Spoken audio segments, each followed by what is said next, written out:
Hello students, today we will start with chapter 5 of OC Forms of Business Organization Part 1। इसमें हम types of business ownership के बारे में पढ़ेंगे। पहले तो सोल प्रोप्राइटरशिप आएगा, दूसरा एचयूएफ है और तीसरा पार्टनरशिप के बारे में। ये तीन मेन टॉपिक इसमें पढ़ेंगे। Along with the time, the needs of man has increased, मतलब टाइम के साथ साथ इंसान की ज़रूरतें बढ़ी है। एंड बिकम वेरिड, मतलब इंसान की ज़रूरतें में वैरायटीज भी बहुत आई है। Man became incapable to satisfy his needs, इंसान अपनी सारी ज़रूरतें पूरी नहीं कर पाता है। So he needed the help of other people. क्या बोला है? Man became incapable to satisfy his needs by himself, मतलब खुद ही अपनी ज़रूरतें पूरी नहीं कर पाता। So he needed the help of other people. Thus the trading activities began through barter system. Barter system मतलब एक चीज के सामने दूसरी चीज एक्सचेंज होता था without the use of money. The trading activities began मतलब स्टार्ट होना through barter system. Therefore a class of people came into existence in the society who started spending time and energy to satisfy the needs of people by exchanging activities of goods and service and money। तो एक नया class आया, एक नया class develop हुआ समाज में जो एक्सचेंज करके एक दूसरे की जरूरतें पूरी करते थे। This class was called traders, जो बाइंग एंड सेलिंग का काम करते थे। For activities of purchase and sale they introduce a different arrangement, मतलब परचेज एंड सेल्स को बढ़ाने के लिए उन लोग ने नए अरेंजमेंट स्टार्ट किए। Thus different form of business organisation such as sole proprietorship. Sole proprietorship किसे कहते हैं? जिसमें एक ही ओनर होता है उसे सोल प्रोप्राइटर कहते हैं। फिर पार्टनरशिप आया, HUF Hindu undivided family, cooperative society, joint stock company केम into existence one after another. इस चैप्टर में पार्टनरशिप, सोल प्रोप्राइटरशिप और एचयूएफ तीन टॉपिक ही है। कंपनी और कोऑपरेटिव सोसाइटीज है ना, जॉइंट स्टॉक कंपनी, हम दूसरे चैप्टर में पढ़ेंगे, इसका दूसरा पार्ट है। सोल प्रोप्राइटरशिप ये सबसे पुराना और सबसे simple form of business organisation है। The form of sole proprietorship is the oldest and the simple than other form of business organization। मतलब दूसरे बिजनेस फॉर्म की कंपैरिजन में ये सबसे पुराना है और सबसे सिंपल है। This form came into existence right from the beginning of trading। जब से बिजनेस स्टार्ट हुआ तब से ये फॉर्म ऑफ ऑर्गेनाइजेशन है। इन रैपिडली चेंजिंग वर्ल्ड, आजकल दुनिया बहुत फास्ट चेंज हो रही है। Various forms of business came into existence and got develop, अलग अलग टाइप के बिजनेस फॉर्म डेवलप हुए हैं। But this oldest and simplest form और system is still in existence, आज भी ये पुराना फॉर्म एग्जिस्ट करता है बिजनेस में। पहले तो meaning, sole proprietorship is such a form in which the firm is owned, managed and controlled by only one person। Owner भी एक है, कंट्रोल भी एक ही व्यक्ति करता है, मैनेज भी एक ही व्यक्ति करता है। Sole proprietorship is such a form in which the firm is owned, managed and controlled by only one person। Only one person invests capital। Business में पैसा भी एक व्यक्ति लगाता है, स्टार्ट भी एक व्यक्ति करता है एंड डेवलप्स बिजनेस। ओनर एक होता है, स्टार्ट भी एक करता है, डेवलप भी वो अकेला ही करता है। Looks after the activities of business like purchase, sale, result of the business such as profit और loss are borne by him only. Business में प्रॉफिट हो या लॉस हो, पूरा वही रिस्क उठाता है। According to Lewis and Henry, sole proprietorship is such a form of business organization in which there is only one person at the top who is responsible। एक ही व्यक्ति रिस्पॉन्सिबल है, वो डायरेक्ट एक्टिविटी, सारी activities को direction provide करता है of the business and bears the risk of failure only by himself, मतलब बिजनेस फेल होने का भी रिस्क वही उठाता है। From the definition one can understand that a lone trader और a sole proprietor is only and wholly responsible, मतलब इसमें एक ही व्यक्ति रिस्पॉन्सिबल है। Whole business is carried out under his direction, मतलब ओनर के हिसाब से चलता है। And risk of the business like loss and insolvency rest on his shoulder only, मतलब पूरा रिस्क ओनर अपने कंधों पे उठाता है। तो ये मीनिंग एंड डेफिनेशन खत्म हो गया। पहले कैरेक्टरिस्टिक देखेंगे। ये चैप्टर बहुत इजी है, पॉइंट वाइज सब याद रखना है और सारे आंसर पॉइंट वाइज आएंगे। कैरेक्टरिस्टिक, एडवांटेजेस, लिमिटेशन सब। पहले तो इजी टू एस्टैब्लिश, इस प्रकार का बिजनेस स्टार्ट करना इजी है। The process of establishing soul proprietorship firm is very easy. Complexities of law do not affect, मतलब कानून चाहे इसमें इसका कानून भी सिंपल है, बहुत लंबे कानूनी प्रोसेस भी नहीं है इसमें सोल प्रोप्राइटरशिप स्टार्ट करने में. Complexities of law do not affect. Any person can start lawful trading at any place of his liking. मतलब कोई भी व्यक्ति अपनी चॉइस की जगह से कानूनी बिजनेस कर सकता है. दूसरा कैपिटल, इसमें कैपिटल ओनर खुद ही लाता है. In sole proprietorship, the owner himself invests the capital. If he finds the capital insufficient, उसको लगता है कि उसके पास कैपिटल है वो कम पड़ रहा है, then he can run business by borrowed money also, मतलब दूसरों से लोन लेके. The owner himself is responsible to return his borrowed money.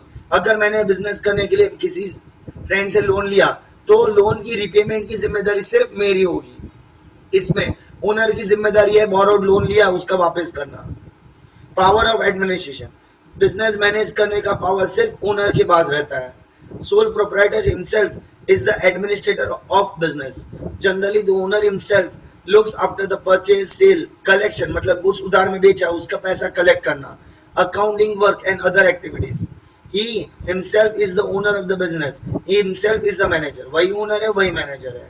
If needed, then help can be taken from the member, family members, relatives or a salaried person. जरूरत पड़े तो family members की मदद ली जाती है या फिर जरूरत पड़े तो आप स्टाफ रख सकते हो.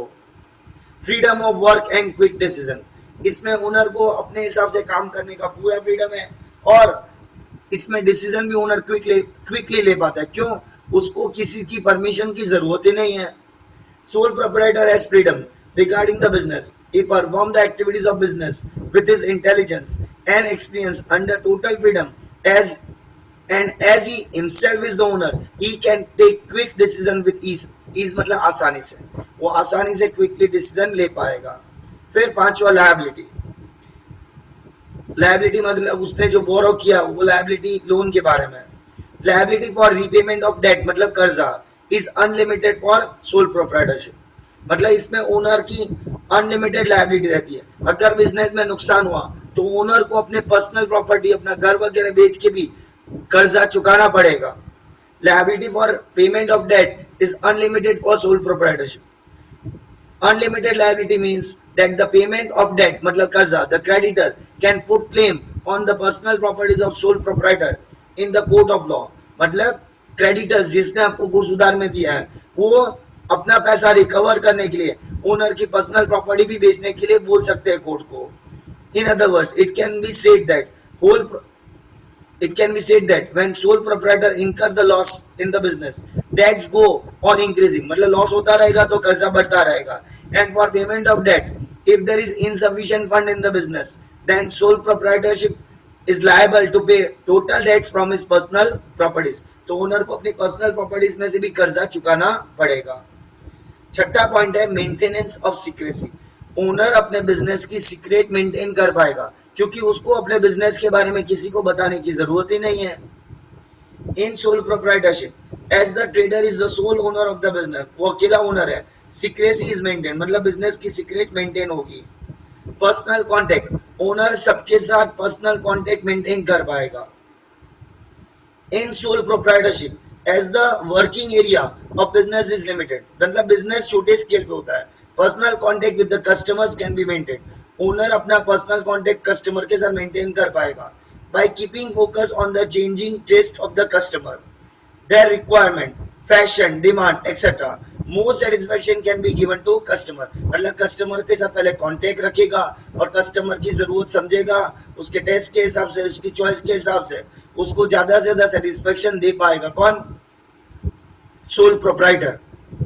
आठवां पॉइंट है centralisation of ownership and management. इसमें ओनरशिप एंड मैनेजमेंट सब कुछ एक ही व्यक्ति के पास होता है तो इसलिए बोला है centralised. In sole proprietorship the owner himself is the manager, thus there is a centralization in ownership and management. In other business organization the ownership and management are different entities. मतलब दूसरे बिजनेस फॉर्म में जैसे कि company या cooperative society उसमें owner अलग होता है, मैनेजमेंट अलग लोग चलाता है. लेकिन सोल प्रोप्राइटर में ओनरशिप एंड मैनेजमेंट एक ही व्यक्ति के पास होता है इसलिए सेंट्रलाइज बोला है. अब एडवांटेजेस, इसमें सारे पॉइंट्स पहले पॉइंट्स याद करना है और अंदर का मतलब समझ के 2-3 लाइन में सब में लिखना है. पहला एडवांटेज क्या है? इजी एस्टेब्लिशमेंट प्रोसेस, मतलब इसमें कोई लंबी कानूनी कार्रवाई नहीं है, इजीली आप बिजनेस स्टार्ट कर सकते हो। The process of establishing the sole proprietorship firm is simple. There is no need to prepare any document. कोई लंबी डॉक्यूमेंट भी नहीं बनानी पड़ती। There is no need to pass through any difficult and complex process of law. कानूनी कोई कार्रवाई नहीं करनी पड़ती। Therefore, any person with limited capital, uneducated, पढ़ा लिखा नहीं है तो भी, और having general capabilities can start the business. कोई भी सामान्य आदमी एकदम सिंपल तरह से बिजनेस स्टार्ट कर सकता है। दूसरा लेस कैपिटल, अगर आपके पास कम पैसा है तो भी ये स्टार्ट हो सकता है। Less capital is an important characteristic and is the specific advantage of sole proprietorship.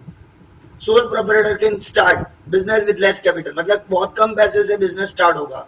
If additional funds are required then the owner can bring borrowed money and invest in the business, मतलब और पैसे की जरूरत पड़े तो bank वगैरह या friend से रिलेटिव से लोन लेके बिजनेस में इन्वेस्ट कर सकता है।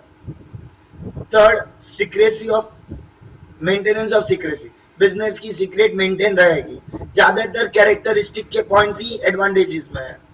It is the advantage for the businessman to maintain business secret in sole proprietorship as only one person has all authority, सारी पावर एक व्यक्ति के पास रहता है। He can maintain secrecy relating to the business transaction account and key factors of the business, business की important चीजों का सीक्रेट रखा जाता है as compared to other form of business organization. In this form, secrecy is better maintained, मतलब secret रखना इसमें आसान हो जाएगा। फिर क्विक डिसीजन, ये भी पॉइंट था कैरेक्टरिस्टिक में। As the sole proprietorship, as the sole proprietor is the chief decision maker, सारे डिसीजन वही लेता है। Regarding the matters related to business, he can take quick decision regarding important matter of business. Business के important matter के बारे में खुद decision ले सकता है। He can take quick decision according to trend in market, market में जैसी कंडीशन है एंड चेंजिंग सर्कमस्टेंसेस। पांचवा, पर्सनल कॉन्टेक्ट, ये पॉइंट भी कैरेक्टरिस्टिक में था। In sole proprietorship there is a centralization in ownership of business and management, मतलब ownership and management एक ही व्यक्ति के पास रहता है। As the owner himself act as a manager, he can maintain personal and live contact with customer, employ and creditor, सबके साथ वो डायरेक्ट कॉन्टेक्ट रखता है। According to changing business trend, fashion and customer preference, he can make required changes in the production and distribution, मतलब जैसे customer की choice, habit, fashion change होता है उसके हिसाब से अपने प्रोडक्शन और डिस्ट्रीब्यूशन में भी ओनर चेंज ला सकता है। And keeps his market safe, अपनी मार्केट को सेफ रखता है। फिर फ्लेक्सिबिलिटी, फ्लेक्सिबिलिटी मतलब सिचुएशन के हिसाब से चेंजेस लाना। In sole proprietorship the owner can make required changes according to the changing business environment, जैसे बिजनेस एनवायरनमेंट चेंज होगा ओनर अपने बिजनेस में चेंज कर सकता है। Due to quick decision and constant awareness, हमेशा ओनर अवेयर रहता है। He can bring flexibility in the business, business में चेंजेस लाना उसके लिए बहुत आसान है। सातवां, लेस टैक्स बर्डन, इसमें टैक्स सबसे कम लगता है। Income of the sole proprietor is the income of the owner, एक ही व्यक्ति की इनकम है। So personal the norms of taxation are applicable to him, इसमें पर्सनल नॉर्म लगता है, मतलब इसमें टैक्स कम लगता है। Generally as the size of sole proprietorship is small, the income is also less, therefore the burden of income tax is less, इसमें income tax का बर्डन भी, टैक्स कम पे करना पड़ेगा, बर्डन कम है। फिर लेस लीगल रेस्ट्रिक्शन, कानूनी बंधन भी बहुत कम है। As compare to other forms of business organisation, there is less legal restriction in sole proprietorship firm, there is no need of approval from anybody to increase or decrease the capital, अगर capital कम करना है या बढ़ाना है तो किसी की permission की जरूरत नहीं है। as the size of the business is small, legal restriction is also small or less, मतलब इसमें बिजनेस की साइज छोटी है तो कानूनी रेस्ट्रिक्शन भी बहुत कम है इसमें, तो यहाँ एडवांटेजेस भी खत्म हो गए। और लिमिटेशन मतलब डिसएडवांटेजेस, लिमिटेशन मतलब डिसएडवांटेजेस, पढ़ते उसके बारे में। लिमिटेड कैपिटल सबसे बड़ा डिसएडवांटेज है, इसमें कैपिटल कम रहता है। Trading can be done with less capital, business इसमें कम कैपिटल में होगा। This is the important advantage of sole proprietorship, ये एडवांटेज तो है लेकिन but this is also limitation, इसलिए एक डीमेरिट मतलब डिसएडवांटेज भी है। क्यों? इसमें बिजनेस की साइज बढ़ नहीं सकती, after industry revolution the size of business unit is getting larger, मतलब बिजनेस यूनिट की साइज बढ़ती जा रही है. For this raising required capital become difficult for the owner, owner के लिए एडिशनल कैपिटल लाना बहुत डिफिकल्ट हो जाता है. Many times soul proprietorship firm is not capable to purchase raw material in large quantity. Large quantity में वो लोग raw material नहीं खरीद पाते हैं. Big size machine to have big storage facilities, मतलब ज्यादा storage facilities भी नहीं होता है. क्यों? उनके पास कैपिटल कम है, ये मेन रीजन है. दूसरा अनलिमिटेड लायबिलिटी, मतलब ओनर के ऊपर अनलिमिटेड लायबिलिटी रहती है. रीजन क्योंकि इसमें एक ही ओनर है, बिजनेस में नुकसान हुआ तो ओनर को अपने पर्सनल असेट्स भी बेच के अब नुकसान की भरपाई करनी पड़ेगी. Sole proprietorship has unlimited liability, therefore he cannot free himself from his liability, मतलब अपने कर्जे से वो बच नहीं पाएगा. If the borrowing has increased over business assets, मतलब assets की comparison में liabilities बढ़ गई and credit, then he has to sell his personal properties and make payment of business debt, मतलब उसको अपने business का कर्जा चुकाना पड़ेगा. In this way owner himself has to bear all the risk of the business, पूरे business का risk owner उठाता है. थर्ड है short duration, कंपनी जितना लंबे समय तक ये बिजनेस नहीं चलता है. When the owner of business dies or is declared insolvent मतलब वो जब वो अपना कर्जा नहीं चुका पाएगा, और loses mental balance जब वो अपना मानसिक संतुलन खो बैठता है. The existence of the business can come to an end, मतलब बिजनेस का अस्तित्व खतरे में है. If the heir मतलब उसका legal Waris do not have the ability to run the business, अगर उसमें वो कैपेबिलिटी नहीं है बिजनेस चलाने के लिए, then it is possible that the business gets weaker, मतलब बिजनेस कमजोर होने लगता है. In many case business comes to an end, ज्यादातर बिजनेस बंद हो जाता है बाद में. फिर चौथा है लिमिटेड वर्किंग कैपिटल, यहाँ सब कुछ एक आदमी को ही करना है तो हर व्यक्ति के पास हर प्रकार की कैपेबिलिटी नहीं है, तो इसमें वर्किंग कैपेसिटी ओनर की कम रहती है. In sole proprietorship the owner is responsible to formulate the policy of business, business की पॉलिसी कौन बनाता है? Owner. Everybody has limitation of working, हर व्यक्ति की काम करने की क्षमता लिमिटेड है. Though he may be very intelligent, मतलब कोई व्यक्ति इंटेलिजेंट हो सकता है. Sometimes the business suffers due to certain limitation, हाँ कुछ में अच्छी बातें होती है, कुछ अच्छी क्वालिटीज होती है, लेकिन हर इंसान में सारी क्वालिटीज नहीं होते, इसलिए जो चीज की कमी है उसकी वजह से आपको नुकसान होता है. In modern time the business require different types of skill, modern time में बिजनेस में अलग अलग प्रकार की स्किल चाहिए, knowledge. As in sole proprietorship the scope of exchange of ideas with others is very little, यहाँ एक ही ओनर है तो आपस में आइडियाज शेयर होते ही नहीं है.